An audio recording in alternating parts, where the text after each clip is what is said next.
Hello again, everyone, and welcome to the Fantasy Slant, powered by Pro Football Focus and brought to you by DraftKings. I'm your usual host, Michael Moore, along with my usual co-host, Russell Clay. Say hello, Russ.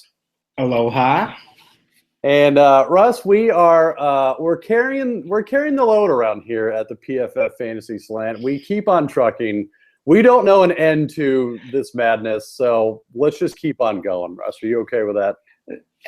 There is no end to the madness. I was going to say, we talked offline. I think you and I could do this every week if we had the opportunity. But for right now, anyway, we will keep you going through the playoffs. So without further ado, Russ, I think we're going to first review this weekend's divisional games. We'll look at some fantasy studs and duds for those of you in playoff fantasy leagues, or maybe still playing some daily fantasy games out there as well.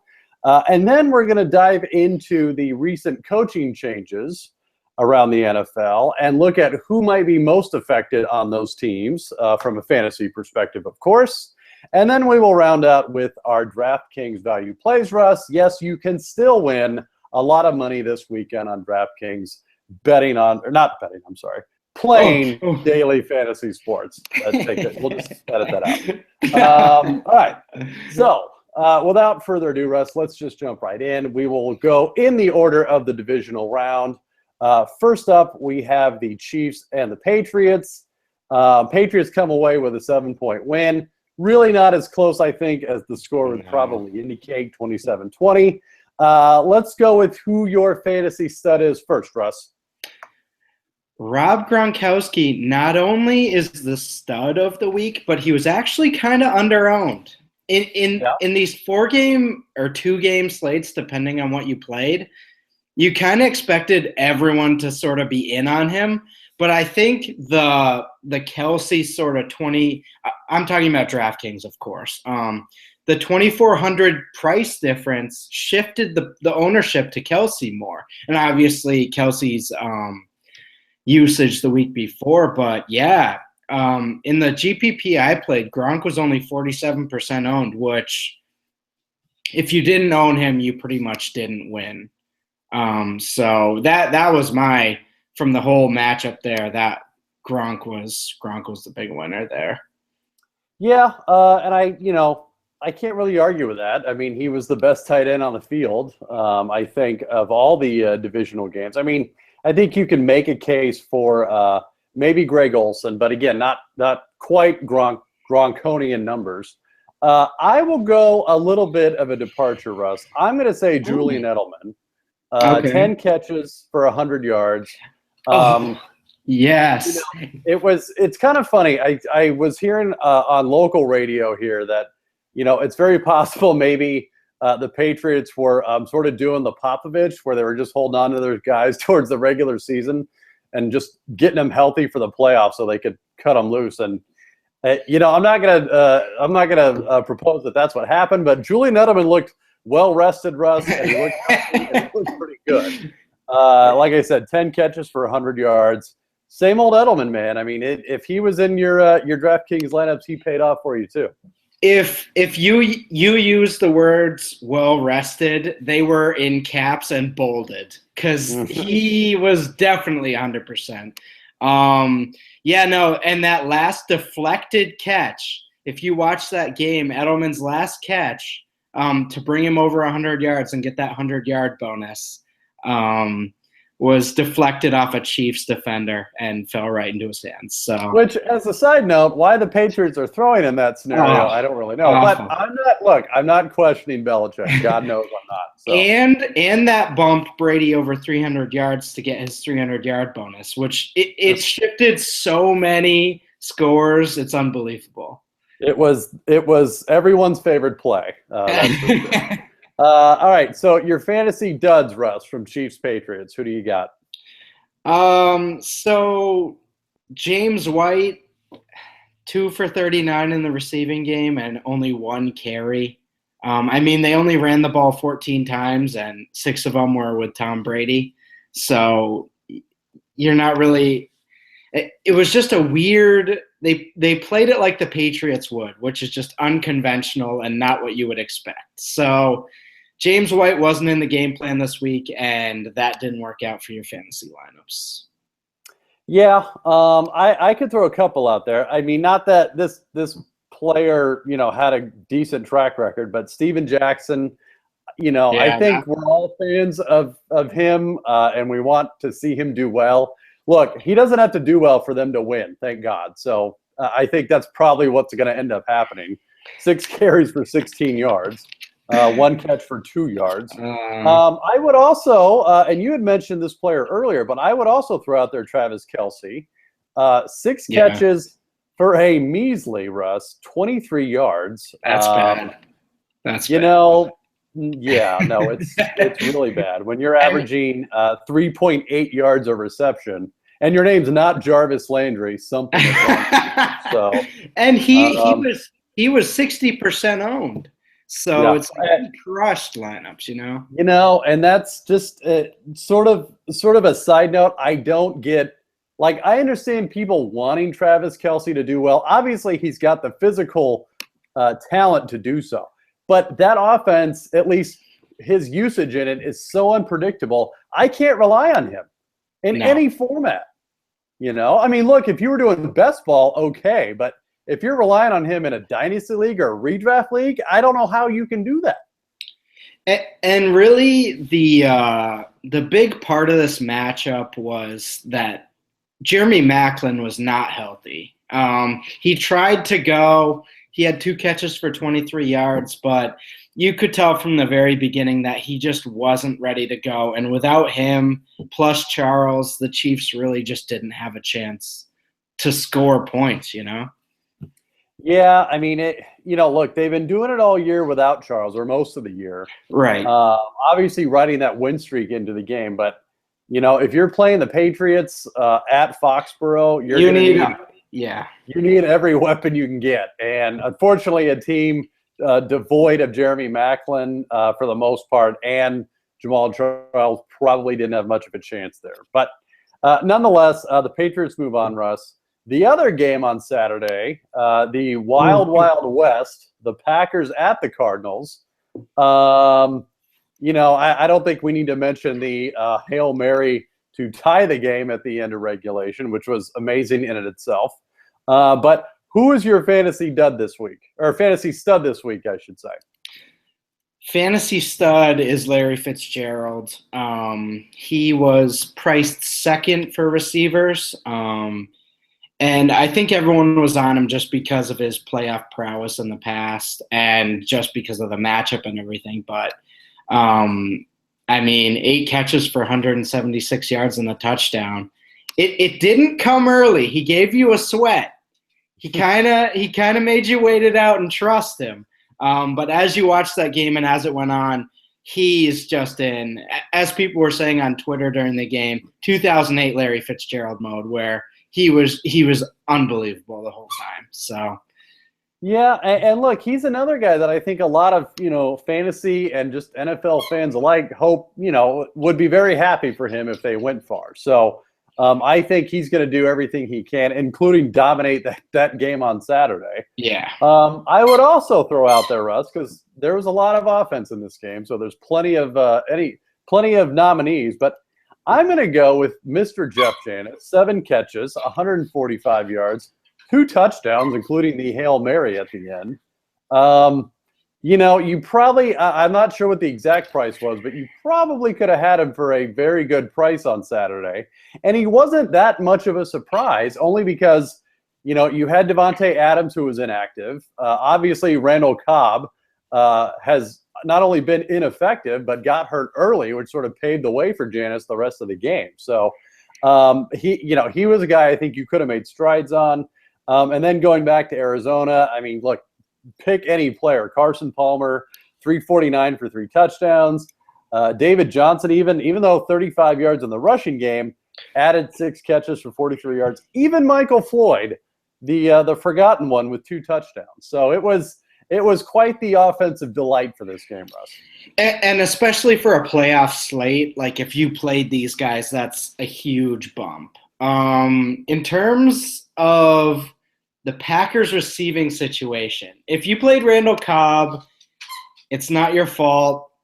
It's not your fault. We'll just go ahead and anoint that the fantasy dud to end all fantasy duds. He almost made an incredible catch, and then he didn't. Like, it reviewed and got overturned, and then obviously he's out for the rest of the game because of that catch he tried to make. So it's a process play. It didn't work out, but I think that would have ended up reaching value and much more in that game based on how everything ended up going. Yeah. Luckily, not really too many more dud performances. I mean, not really spectacular performances. I mean, you had Aaron Rodgers. He did throw 2 touchdowns in the game, but only 261 yards passing. You had Eddie Lacy, who, decent game. He yardage-wise anyway. He had 89 yards on 12 carries, added 2 catches, no touchdowns though. So, yeah, I would say not a whole lot of duds in this one. It was a pretty solid offensive game. I'd say these first games pretty much describe football in 2016, which is don't worry about the run game. We're just going to throw 40 or 50 times a game. And that's what all these teams did, and for better or worse. But, Eddie Lacy, only 12 carries. And I mean, Arizona has a stout run D. I get that. And then you go to the other side, David Johnson, 15 for 35 on the ground. He couldn't get anything going there, which Green Bay's run D is good, but I'd expect him, and with the skill he's shown over the past 6 weeks or so, I expected him to break a big one, but he didn't. Yeah, but again, it didn't matter in the end, luckily. Right. Arizona was just carving them up. So, but on that note of throwing for 40 or 50 times a game, let's move on to Carolina, Seattle. The Panthers 31-24 winners after blowing almost a 31-point lead. I'm going to go fantasy stud. Another 50 pass attempt quarterback, Russell Wilson, 31 of 48 for 366 and 3 touchdowns. Did have 2 interceptions, but added 32 yards on the ground. Again, a lot of good to, very good offensive performances in this game, Russ, but I think Wilson, for me, takes it here. Yeah, that makes sense. And I think the other guy you're looking at here is Jonathan Stewart. If you played him, you probably got a good price on him. And then 100 yards, you get that bonus, and then the 2 rushing touchdowns. So he had a huge day. I mean, this was a huge game. Jermaine Kearse also. I think I'd take Stewart over him because you were playing Stewart more than you were playing Kearse. But sure. 11 receptions, 110 yards, and 2 touchdowns for him as well. So that's a huge game. Well, and you bring up a good point. For 2 teams that, are predominantly known for their defense, this was quite the shootout, Obviously, you had Carolina zoom out to that 31-0 lead, but then Seattle was in all-pass mode all the time after that. So that allowed, like you said, Jermaine Kearse to rack up 11 catches for 110 yards and 2 of Russell Wilson's touchdowns. And it wasn't as much that – obviously they scored a lot of points, but it was like they efficiently distributed the points, which is kind of rare, and a lot of the times it's annoying because you'll see one guy get a touchdown and it won't make sense to the rest of the game, but it's kind of like everyone fell in line here other than Jermaine Kearse, but I mean, whatever. Yeah, but on that note, as far as even, efficiently distributing the points and really the ball, Seattle had 3 receivers over 75 yards receiving. That's unheard of for Seattle. You had Doug Baldwin with 8 for 82, and then Tyler Lockett, not to be outdone, 3 for 75 and a touchdown. So, there was a lot of points going around here. I don't know that there's really any other candidate, Russ, for fantasy dud in this game other than Mr. Marshawn Lynch. 6 carries for 20 yards and only 2 catches for 15 yards in the passing game. Not a real good way to go out for 2015. No. There's some talk that it may be his last game in Seattle just because he, the cap number he's got next year. But if he did leave Seattle, this was not the game to go out on. All good things come to an end, Mike.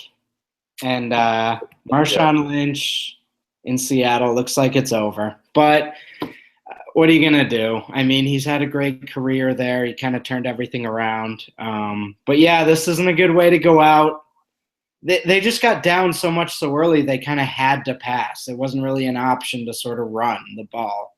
So 6 carries, that kind of makes sense. And then I think Cam Newton, he was a dud as well. Obviously, he was a dud for the complete opposite reasons, though. He was kind of managing the game and like, all right, we're way ahead now, so we don't have to worry about scoring any more points, you know? Right. And to your point of efficiency, I mean, 16 of 22 for 161 yards and a touchdown. That's about as efficient as it gets. So, all right, last game of the slate, Russ. Steelers at Broncos. For a game that we thought might have some offense, this one didn't really have a whole lot. I mean, obviously on the Steelers side, you had Antonio Brown out with a concussion. D'Angelo Williams continued to be out. So they were really missing their players that got them here. For a fantasy stud, I really only see one guy I think that I would give that to. That would be Mr. Bryant. Yeah, Mr. Bryant, 9 for 154, had a monster game. Again, proving that with or without Antonio Brown, Martavis Bryant is a solid player for Pittsburgh. So anyone else you see that could be a fantasy stud out of this one? He also added the 40 rushing yards, which was kind of big. There isn't – no. I won't label anyone else in this game a stud. C.J. Anderson was really good. He gave you a bump if you started him. That was kind of an important player to play, obviously. But, yeah, Martavis Bryant's the only stud in this game. Well, and as a side note, Russ, whether it's daily games or if you're in one of these playoff fantasy leagues, is C.J. Anderson the running back to own in Denver going forward? I mean, for the possible 2 games left, it seems like he is, right? Yeah. Okay. I just do I think he's better than Ronnie Hillman? Yes.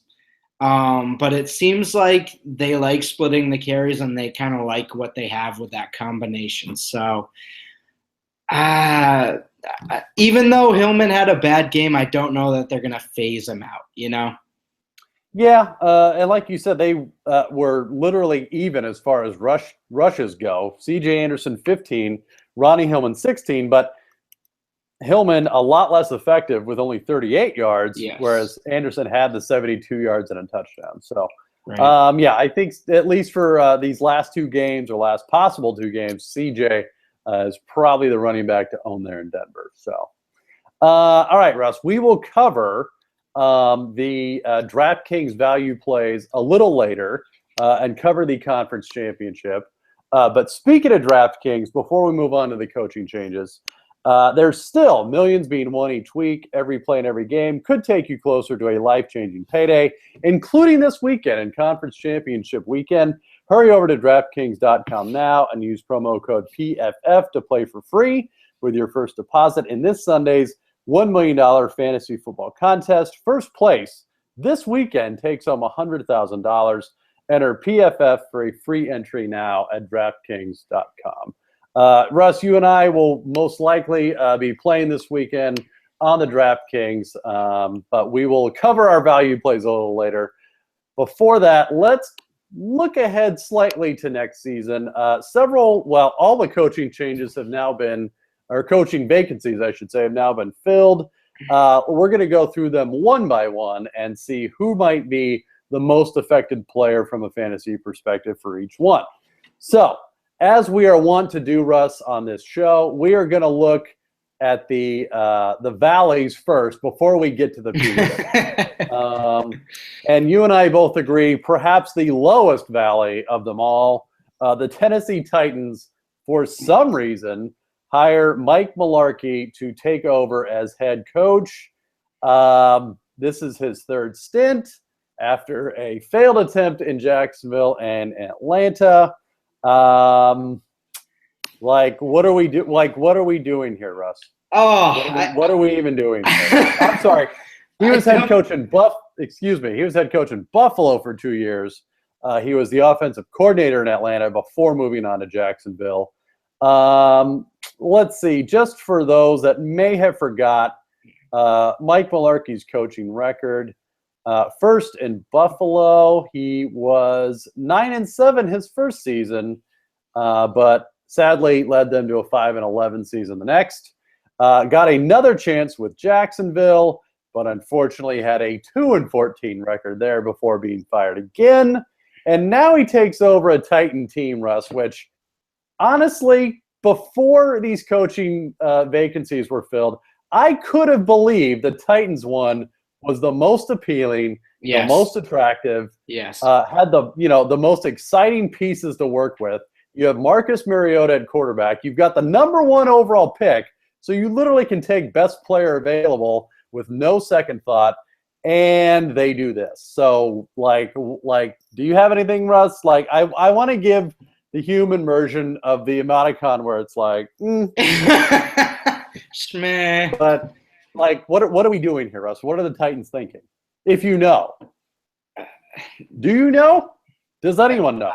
I'm looking at this from a player perspective. So, okay, we have Marcus Mariota. That's a good thing. No matter who is the coach, they have Marcus Mariota. They have Dorial Green-Beckham, who had a very promising rookie year.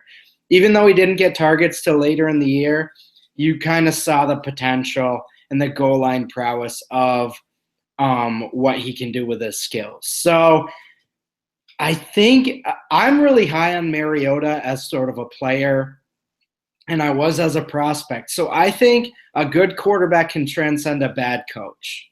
However, this says a lot about what the Titans have done for the last – I mean, the Titans and Rams, they kind of went on the same track after that Super Bowl. It just seems like they can't get over the hump and can't make consistent good decisions. So I like that offense. I think in terms of fantasy points, they have a weak enough division that I like Mariota, and I still like DGB and Kendall Wright to an extent. But this is frustrating, to say the least. Yeah, I think frustrating is the right word there. I mean, there were a lot of candidates I think you could have pointed to that, people would have been very excited about, from Chip Kelly to, maybe Adam Gase there. Even, if Hugh Jackson somehow ended up there, I could see the excitement behind it. But I don't know, man. I don't know. I just don't know, Russ. I understand the value in someone having an experience in a job, but if they weren't good at their job consistently, like, why not try somebody new, or something unique, like even what the Eagles did. Originally with Chip Kelly, it's like at least they tried something different, Yeah, and again, and we'll get to all the other coaching changes, but I feel good about those other ones. I feel I feel positive, except for this one. This one is really it's one of the I'm looking at it. It's the only one with a retread where a guy's on his third job, where you got to figure, okay, it didn't work the first 2 times. Like, how is it going to work now? Like what makes you think the third time's the charm for this guy? Literally, he's gotten worse every season he's coached. Yeah. From 9-7 to 5-11 to 2-14. So, yeah, I don't know, man. I've got Mariota in a couple dynasty leagues, and now I'm seriously questioning that. So, but look, you never know. That's why they play the games, as Dennis Green says. So, we will just have to sit tight and hope for the best there. But moving on, Russ, let's get to some positive news around the league regarding coaching changes.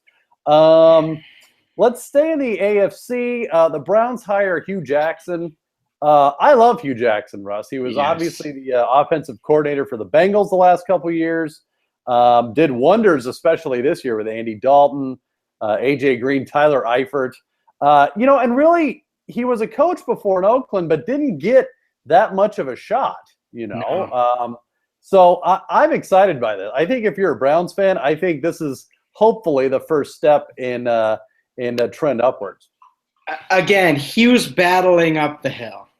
This is going to be an uphill battle for him, but I'm really confident in his ability as a head coach. I mean, he did this with the Raiders too, where he goes into an uphill battle. But if you remember, that's when Darren McFadden took off, when Hugh Jackson got there, and he had some incredible seasons. So I like Hugh Jackson with the Browns. Who knows what they're going to do with that personnel? If they get Josh Gordon back, I mean, Duke Johnson's there, Gary Barnidge, obviously. I think they have some talented pieces there, and I think he's a great coach. So offensively, who's the guy that you think could be most affected by him of the current roster? So I'm looking at Duke Johnson. I think it's really important what they decide to do in the draft, because if they get a 2-down back, I think he's going to try to fit him into that Giovanni Bernard role, which I love for Duke Johnson. But that's going to limit his upside as a fantasy asset. So I think if you're a Duke Johnson owner, you're going to be watching the draft really closely. But if they don't, I think he could become a really nice fantasy running back in 2016 with the amount of carries they give him. Yeah, and luckily, seemingly the Browns have a ton of holes to fill, so running back might not even be a high priority for them in this draft anyway. But I agree. I mean, even this year, 61 catches for 534 yards. That's not bad in the receiving game. So, all right, yeah, I think we're both on board with you, Jackson. Yeah. One more in the AFC, Russ. Adam Gase with the Miami Dolphins. Just when I think I'm out on Ryan Tannehill, they pull me back in. Because Adam Gase, I should say, might be the best hire of the offseason, quite honestly. And I think if you own any Dolphins players in dynasty leagues or any other leagues to that effect, I think you got to be pretty excited about that. He's shown to be very competent, at least offensively, and I think he knows how to utilize his best assets. So I think this is great news for guys like Jarvis Landry, Devontae Parker. Lamar Miller's a free agent, so we can't really speculate yet. But I think for the passing game anyway, I think this bodes well for them. I won't say that's a scalding hot take, but I'd say that's warm. It's warm, Russ. It's getting warm over here. You're making some steam there. There's some steam there. No, but I'm pretty optimistic about this offense in general. With or without Lamar Miller, I think the passing game is pretty set for next year. Obviously, they're not going to give up on Tannehill yet, and Devontae Parker, I think, can. Even if Tannehill, we kind of know what Tannehill is, but I think Devontae Parker can kind of push that ceiling up. Even if Gaze, if Gaze is a good coach, with Parker as the deep threat and with Landry as that everything else, I think that could be a great situation next year. Well, I do too. And, we had talked about this a couple times before. I am like the world's worst Ryan Tannehill supporter. So far, I just didn't see it. He has yet to surpass 30 touchdowns in a season. But look, if there's any, I got to say, if any coach out there can do it, it's going to be Adam Gase for Ryan Tannehill. So I think this is the ultimate make or break year for me on Tannehill. If he throws for 30, 35 touchdowns this year, then okay. I'm finally convinced that with the right coaching, it could happen. But if Adam Gase can't do that with Ryan Tannehill, I think Ryan Tannehill he is who he is, and you need to jump ship. I think that's a fair take. And sometimes we need that extra year, you need that extra sample size to see, hey, maybe this was just a chaotic situation that with bad coaching. And maybe like a good, stable coach like this could sort of turn things around and make him reach even beyond what his ceiling is. So, yeah, I'm excited. I really am. Like I said, I don't know that many coaches could have reeled me back into the Dolphins, but I think Gase definitely does it for me. All right, moving over to the NFC, Russ. I'm not going to say the most perplexing coaching move, but it was definitely odd timing. The Tampa Bay Buccaneers fire Lovie Smith. They promote offensive coordinator Dirk Cutter. I think it's okay. I mean, look, Jameis Winston had a very good rookie season for a quarterback. And a lot of people attribute that to Cutter. So I think it's kind of one of those, hey, if it's not broke, don't fix it. And they, at least offensively, aren't changing it. It's just a little different, or a person different calling the shot. So is Winston the guy most affected by this, Russ, or is it going to be pretty static there in Tampa? This is where sort of we have an outside view on what's going on there. And in order to understand what happened with Lovie Smith, you have to know the nuts and bolts of what truly happened. So I don't think the head coach of the Buccaneers is really relevant to their future as much as, is Jameis Winston good or not? That kind of decides everything for that franchise right now. If Jameis Winston is the true franchise quarterback, I really think they're going to be good regardless of sort of what their head coaching situation is. But like you said, maybe they have good chemistry now with Cutter, and he understands what Winston is, and maybe he can help with all the other stuff and personnel and game planning. So, again, I don't know that it's that relevant when you have a potential franchise quarterback, but it's to me. It's meh. Yeah. No, that's fair. And it may be, hopefully a seamless transition where we don't, you don't really notice a big change offensively anyway for Tampa next year, meaning, Winston continues to progress. He keeps getting better. I mean, his rookie season, 4,000 yards, 22 touchdowns, 7.6 yards an attempt. Again, a very good season for a rookie quarterback. So, maybe they thought there were some other teams coming for Dirk Cutter and they just wanted to get ahead. But I think I agree with your assessment, though. At this point, keeping this mostly the same personnel there is kind of like, whatever. Like, it's the same stuff, so we're not really there shouldn't be too much change going on there. It's going to work if Jameis Winston is good, Like, that's kind of how they're viewing. Like, that's how it's going, Right. Well, and so on that note, let's go to another odd situation. The New York Giants, Tom Coughlin resigns, allegedly. Who knows what the true story is there. But they also promote their offensive coordinator, Ben McAdoo. Again, I think this is, great for fantasy perspective, at least offensively there. You've got the same guy calling the play, so I don't know that it's going to affect Odell Beckham a whole lot. I think they're still going to rely on him. Is that fair? Yeah, no, I like this move. I think he was really successful the last 2 years with how he sort of managed that offense. And, all you hear about is that system and the quick passing.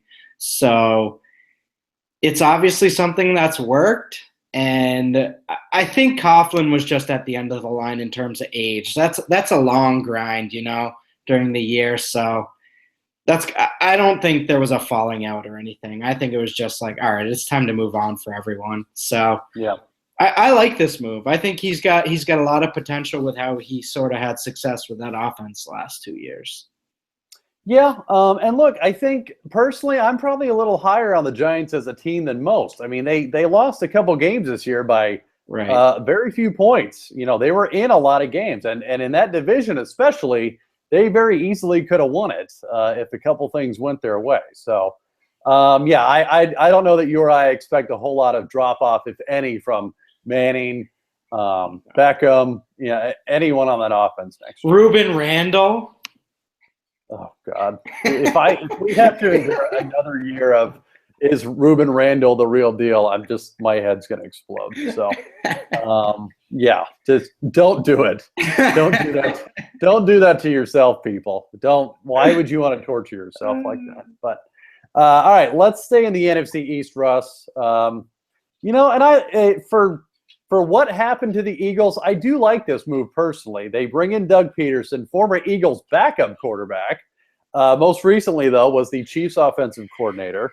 Look, he did very good things in Kansas City, especially when Jamal Charles went out.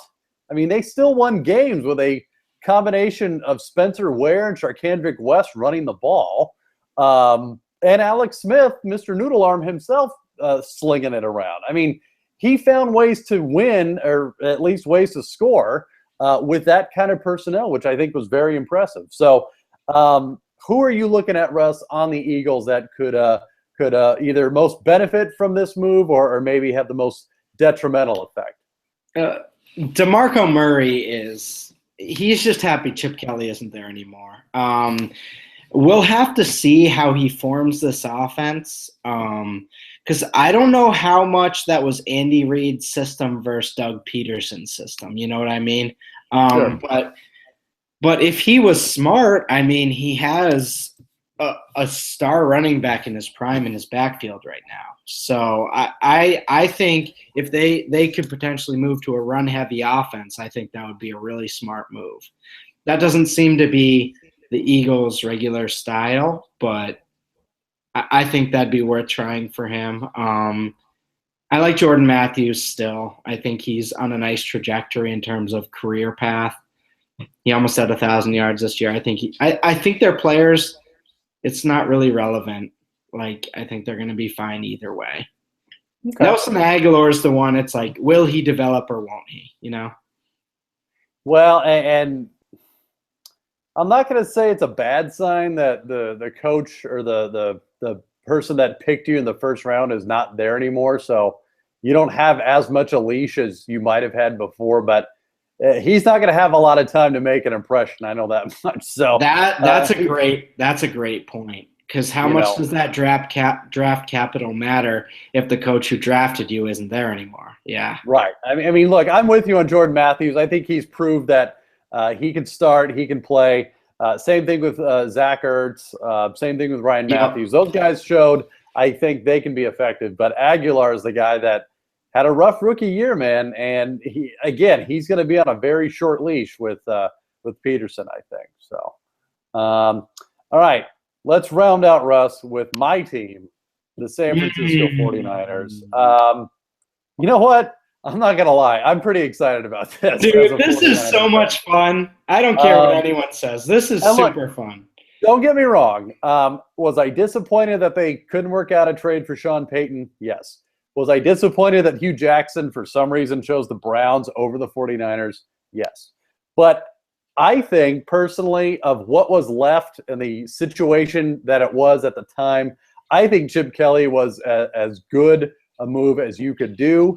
And I think he can do good things as a coach. I really do. And look, if anyone can get anything out of Colin Kaepernick, which, people are going to get sick and tired of hearing about Colin Kaepernick this offseason, I promise you. But if anyone can do it, it's going to be Chip Kelly.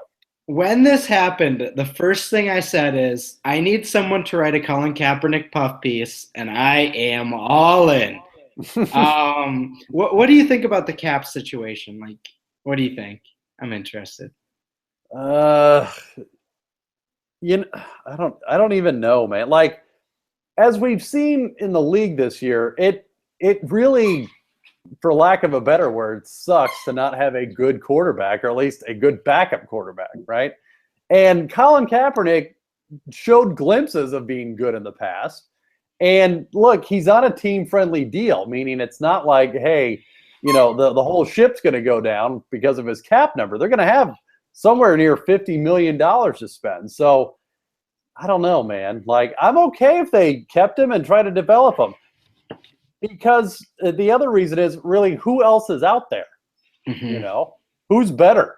And look, could they draft a quarterback early on? I think so. I really do. But, even that quarterback's probably going to take some time to develop. So I'm okay giving Cap a year in Chip Kelly's system and see what he can do with him. So in terms of Kaepernick, I think this could work. And I think the biggest beneficiary from that would be Carlos Hyde. If they run a system with Kaepernick and they use him in the running game, there's a lot of studies that have shown like the running quarterback. When you look at Alfred Morris in his rookie year with Robert Griffin, like I think that's the type of potential Carlos Hyde could have if he had a full season from Colin Kaepernick. So I don't know. Chip Kelly's first season with the Eagles was fantastic. Like he had them running like a well-oiled machine. He's never had a mobile quarterback before. That's the question here. And the question is, does he want one? So I think we're going to find that out pretty quick in the offseason if he's going to be committed to Colin Kaepernick or not. But if he is, I'm going to be really high on Kaepernick in terms of 2016 ceiling. Yeah, I think look, I don't think they could have hired a better coach to get the most out of Kaepernick at this point. You know, and we're going to see truly once and for all what Kaepernick can do. I mean, look, I don't think anyone would mistake Jim Tomsula for an offensive genius. So, but Kaepernick has a very good offensive coach now. So this is it, man. This is just like Ryan Tannehill. We're going to see if Colin Kaepernick has what it takes. So, but no, again, personally, as a 49er fan, I could not be more excited about this hire. So yeah, the only thing that would be better is if they somehow brought Harbaugh back, buried the hatchet, and acted like 2015 never happened. But I digress. Carlos Hyde, though, right? That's the big dynasty buy, right? Oh, definitely. Yeah. I mean, look, you're going to get folks that either jump ship or just lost interest because of the injury that he lost half the season to. So, no, I'm with you. And look, he was very effective before the injury. So, no, I'm with you. I think Carlos Hyde's going to be a very popular pick next year. So, all right, Russ, that was a look at the coaching changes and the fantasy potential fantasy outcomes from those moves. We now move on to our DraftKings value plays, Russ. As we said before, still a couple actually $1 million contests going on.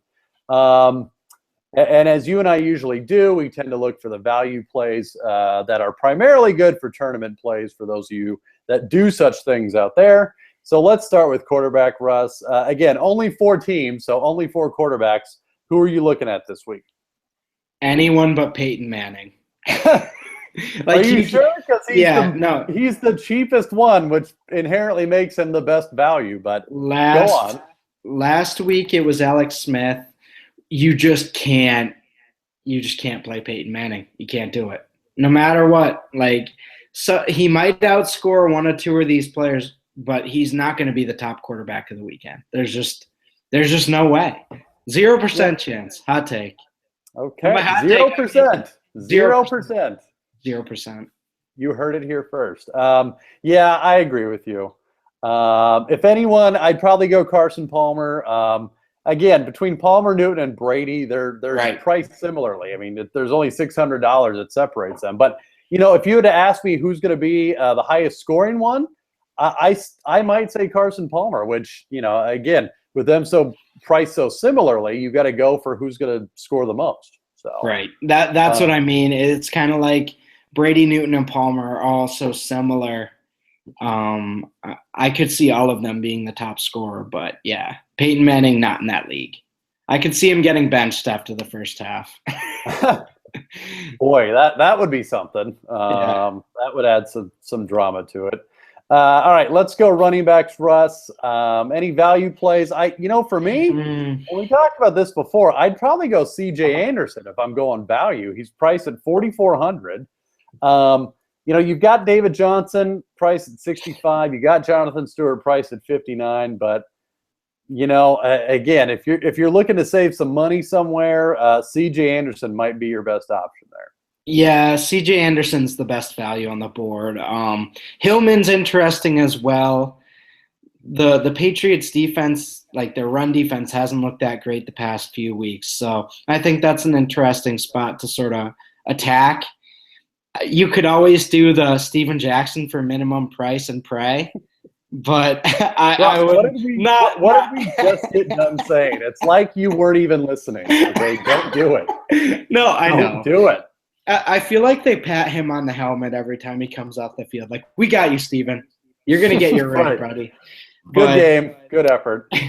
But, yeah, I mean, you're looking at the top 6 or so players, and then that's it. I wouldn't go too crazy with Brandon Bolden or Andre Ellington or anything like that. I think. And look, with only four teams left, again, it's not like you got to save a lot of money a lot of places because there's not that many players left. Right. I think the point is you take your shots with wide receivers to get low owned, sort of like maybe get a crazy touchdown. Not at running back, though. Like, there's just not a lot of opportunity there. Well, perfect segue, Russ. So let's look at those running backs. I'm with you. They're probably the most able to be a bargain. Who are you looking at as far as value goes?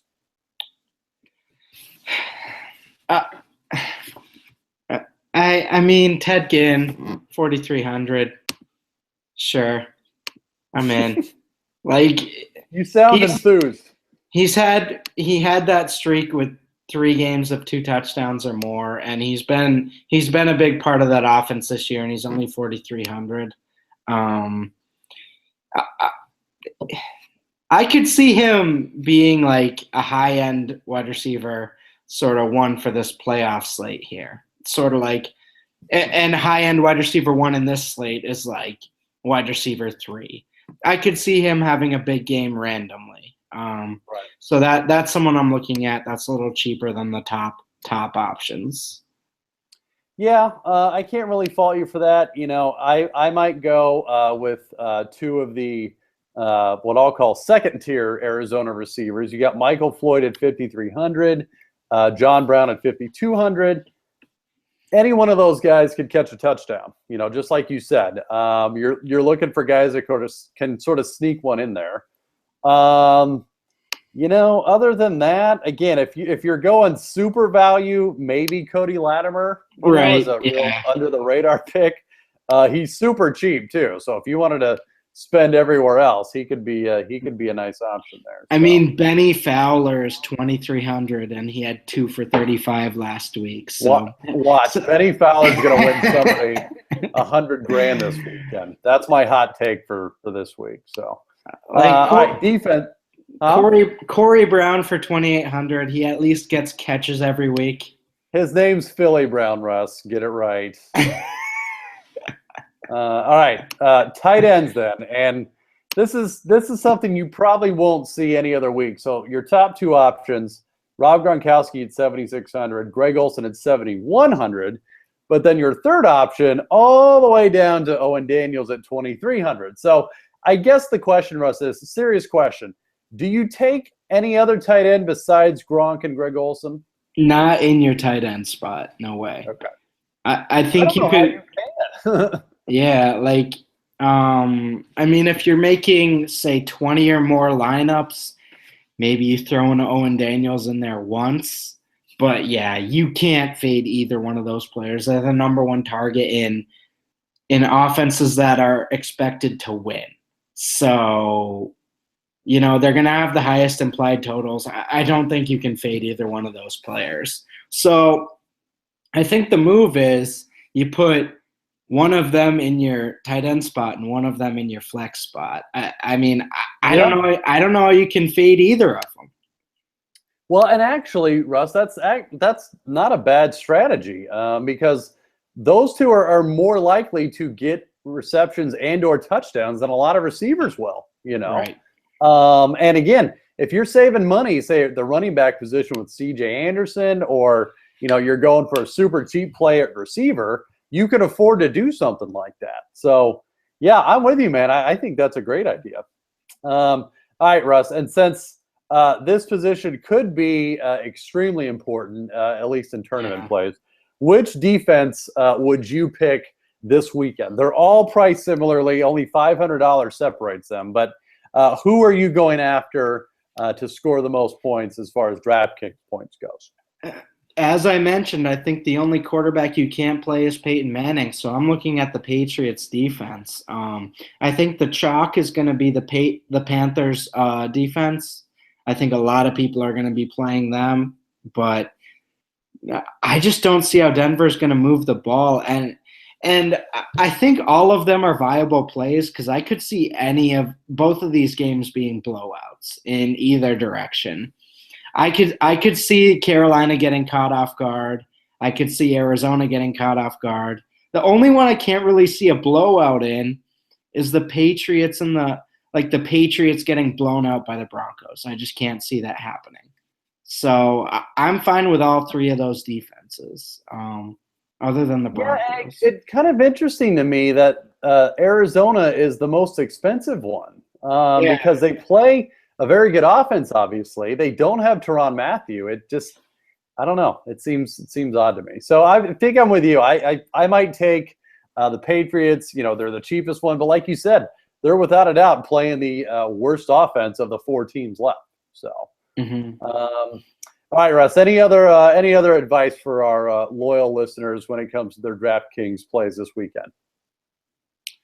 I think you guys are all set. You've listened to us for 18 weeks now, so you're probably below the genius line by this point. Yeah. Yeah. So I think they're all good. Very good. Well, good luck to those of you playing daily games or playoff fantasy games. Me and Russ will, of course, be here next week. But until then, we will see you next time.